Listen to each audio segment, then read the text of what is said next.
We'll go on to the team we probably know the best. Cincinnati Reds got a new guy in town. Tito, come on over, man. Just hop on 71. Come on down. It's like a 3-hour drive. Come on down to Cincinnati. In terms of acquisitions, that's probably the biggest one, I would say. Getting David Bell out, getting Tito in. I wasn't a big David Bell hater, but it kind of became apparent he was a part of the problem there. And even Jonathan India, when he left the Royals, I think said something like the guys just could do whatever they want in the clubhouse. You need a little bit more structure.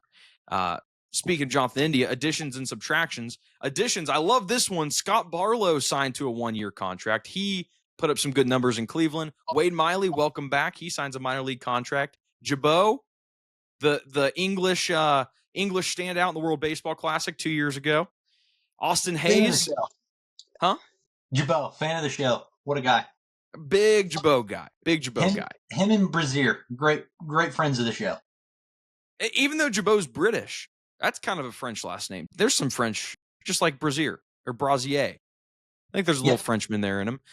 Austin Hayes, Austin Wins signed to a minor league contract. These are all free agents here. I'm kind of rolling through. We'll go through trade acquisitions because we get Taylor Rogers, who's another great relief arm that I'm super psyched about. Not really a strikeout guy, more of a soft contact guy. We'll take it. Gavin Lux acquired from the Dodgers. Jose Trevino acquired from the Yankees. And Brady Singer acquired from the Royals. For losses, Jonathan India is a very big one. Justin Wilson, one of our left-handed relievers, he is no longer with the team. Ahmed Rosario, Ty France, Jacob Junis, not Nick Martinez. He re-signed with us. Casey Legumina, I think he went to Seattle. And Fernando Cruz ended up going to the Yankees as well. Joey Weimer. Yeah, that rounds out the losses. Not used to reading an off-season tracker list like that for the Reds. Kind of an exciting off-season. And let's look at this lineup. Maybe. We got TJ Friedel, leadoff, Matt McClain batting second, Ellie De La Cruz batting third, Austin Hayes fourth, Gavin Lux fifth, Tyler Stevenson sixth, Jake Fraley seventh, Heimer Candelario eighth, Will Benson ninth. Now you might be saying, Dylan, I noticed a name missing from this list. Spencer Steer is dealing with shoulder soreness. He's been out for a while, not projected to be on the opening day roster, which is unfortunate, but we've dealt with injuries before. No surprise. Starting rotation, Hunter Green, Brady Singer, Nick Lodolo, Nick Martinez, Andrew Abbott. And that bullpen, Graham Ashcraft, Scott Barlow, Brent Suter, Tony Santillan, Sam Mole, Emilio Pagan, Taylor Rogers as the setup, and Alexis Diaz back as the closer. Seth, you can't help but be excited to be a Reds fan this year, right? Feels like we're saying that every year, Dylan. Yeah, but this is different. It feels like 95. Feels like 95, Seth. We weren't born, but it feels like it. I remember. Not going to say that. Well, here's what I'll say. I find solace in this as a Reds fan. It's like we're excited every year, and something happens, and it's like, okay. Last year it was Matt McClain gets injured in spring training, doesn't play at all. CES plays a month and he's out. Like, you have all these things going on. But this year feels like if everybody can stay healthy, Matt McClain's been having a heck of a spring. Ellie De La Cruz's OPS in the spring, it's like 2,000 right now. It's insane stuff. Now, you say, Dylan, spring training, let's pump the brakes. Fine, I understand. But last year, in one-run games, the Reds were abysmal. They were the second worst, 15-28. And the stats brain in me says, okay, sometimes that's just bad variance. Especially, I know we're talking baseball, but like in football, you're relying on the bounce of an oblong ball. But in baseball, it's a little bit more about managerial decisions. You know, you put the wrong guy in late in the game. That's the difference of those one-run games. And we solved that problem. Getting Tito in solved that problem. Tito's been with teams like the Reds. Guardians are a great example. Young, small market. You have Jack Squat for payroll, and he's made it work. He's won World Series with teams like this. Seth, World Series on the table for the Reds this year. Let's just say Thanksgiving dinner. You got your close family. That's the Dodgers. That's the Mets, Braves, whatever. You got all the close people. Hey, you can't say the Reds aren't there in like the extended family, maybe a couple seats over. I wouldn't say they're a World Series company. I mean, you just listed three teams that I think have the edge. I wouldn't necessarily say managerial edge, but Yeah. you're looking at the beginning of the season, whereas those teams are known to make mid-season acquisitions, and the Reds just aren't. But I think the acquisition of the manager Tito, like you're looking at just looking through the acquisitions. I mean, listed on the acquisitions, you have roughly 10 guys agreeing to 1 year contracts just to avoid arbitration. And I think those guys willingly signing I'm sure there was negotiations obviously, but willing to sign that 1 year contract to avoid the arbitration, I think they're bought in as well. I think they're like, new guy in the clubhouse, this feels a little bit different. Like, I'm looking into what can I do to stay around to see where this thing goes. The Reds kind of felt like the farm system of the major leagues there for a minute. I still don't know what ownership feels like for re-signing Ellie and Matt Yeah. McClain and the young talent that they currently have, but they're good. Like, the young talent they have is good. Jonathan India won the Rookie of the Year. He was shipped off, but I mean, if you look up the middle, they have one of the best up the middle pairs in the major leagues between Matt McClain and De La Cruz, and we know the potential De La Cruz has. And it's funny when Tito ended up taking the job. His quote about Ellie was, "I want him to be seen as the greatest baseball player on the planet." Whereas maybe that wasn't the mindset of previous management in Bell. So I mean, we're we're under new management.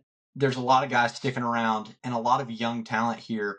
You look at the back end of the bullpen with Diaz. You look at the starting rotation, which is not anything to scoff at. I think they're all pretty decent. And outside of that, you got Abbott starting in the bullpen. They're 6 man deep on their major league roster. And then if you look at their minor league roster, you have Marte and Reese Hines. Those two had Mm. Reese Hines had a big first week, and Marte's had a lot of hype around him, aside from the acquisitions or aside from the accusations. Excuse me. And then Yeah, I remember those. Those are yep. tough.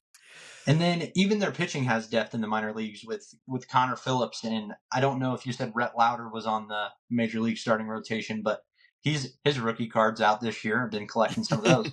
So I mean, they're deep and they're young and they're talented and have a manager that knows how to handle young, underfunded teams, and that is very exciting to look at.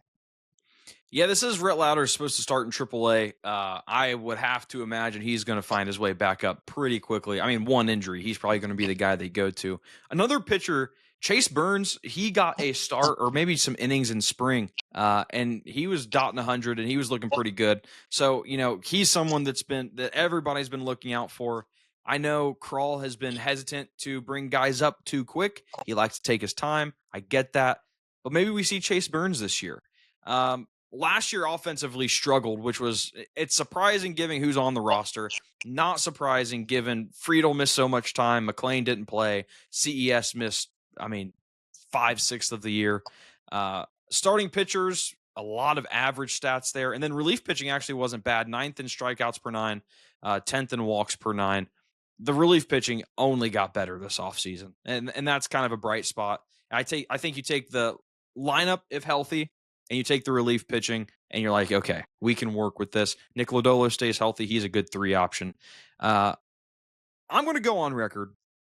We could win the World Series. We have a seat at the Thanksgiving table. Now, we might not be right next to the Dodgers, and we might not be just, munching on the turkey and the mashed potatoes. We got ourselves a roll, a couple seats over. We got a roll, maybe a salad or something worth the table, just not close to the action. I wouldn't necessarily you're at the table. You're at the meal, but Maybe sitting on the couch. based on the age, you guys are at the kids' table. That's true. The Reds are at the kids' table of the World They're at the Series kids' talks. table.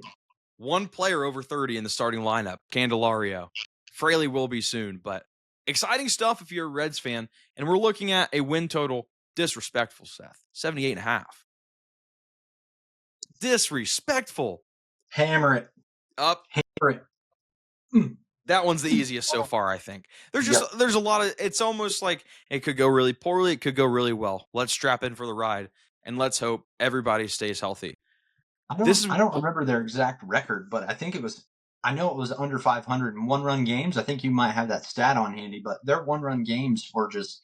It was heavily lopsided, and with management, I think they can make a difference in those one-run games, knowing when to go to different pitchers, putting guys in to make defensive substitutions, whatever that looks like for the Reds. I think they have the ability to turn those tides a little bit. What was their record last year? Do you have those numbers?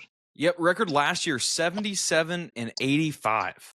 77-85. I mean, just a 5-game flip puts them at 500. Their last year was 77, and that's their projection this year. Yes. I don't know what the sports books are thinking. Yeah, 78.5 is what I have. They must not have a good feeling about Tito in old age, man. You know, that's right. I forgot to put it on while we were talking about the Reds.